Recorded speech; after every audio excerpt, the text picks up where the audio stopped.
नमस्कार मंडळी. आज आपण बघूया सी मध्ये अ, किती वेगळ्या प्रकारचे फंक्शन्स असतात. पहिल्या व्हिडिओमध्ये जर तुम्ही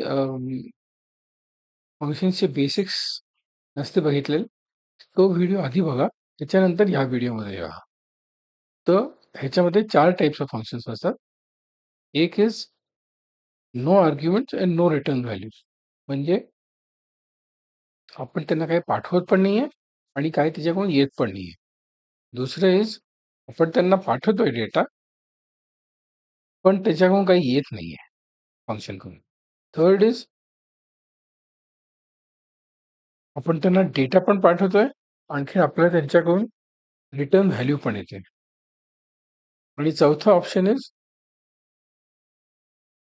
आर्ग्युमेंट आपण त्यांना काही डेटा पाठवत नाहीये आणि त्यांना काय त्यांच्याकडून रिटर्न व्हॅल्यू येते. तर ह्याच्यामध्ये आपण पहिलं बघूया की नो आर्ग्युमेंट्स आणि नो रिटर्न व्हॅल्यूज हा फंक्शन दिसतो कसा. ठीक आहे.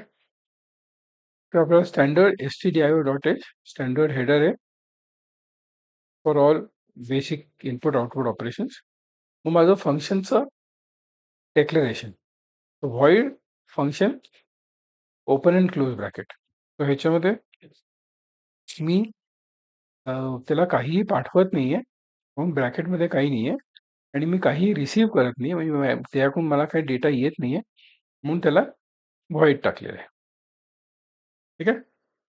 त्याच्यानंतर मी फंक्शन मेन ओपन केलंय. हे नुसतंच मी प्रिंट केलेलं आहे इन मेन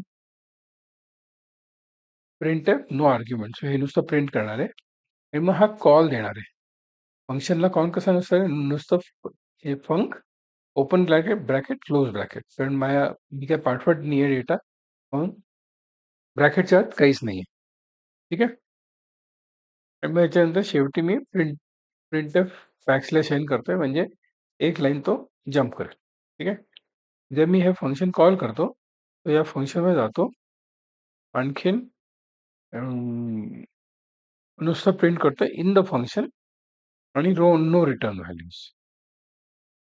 ठीक आहे. म्हणजे मी काय मी हा फंक जो आहे FUNC, तो काही रिटर्न व्हॅल्यूज पाठवत नाहीये. म्हणजे हे ह्या ब्रॅकेटच्या नंतर कंट्रोल इकडेच आहे, म्हणजे 19 नंबरच्या लाईन आहे आणि नंतर बॅकस्लॅश एन पर्यंत प्रिंट करून हे मेन फंक्शन रुटीन बंद होईल. ठीक आहे.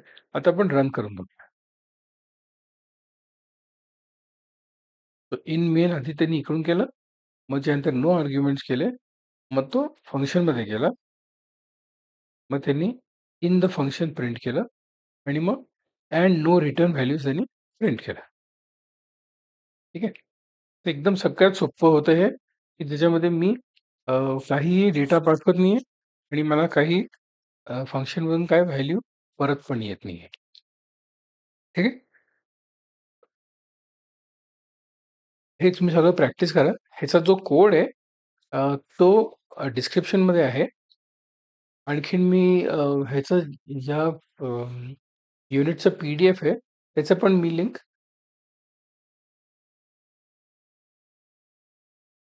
डिस्क्रिप्शनमध्ये टाकेल. ठीक आहे. तर तुम्हाला जर टाइप नसेल करायचं, तर तुम्ही डायरेक्टली तिकडून पिक करू शकता सर. Thank you.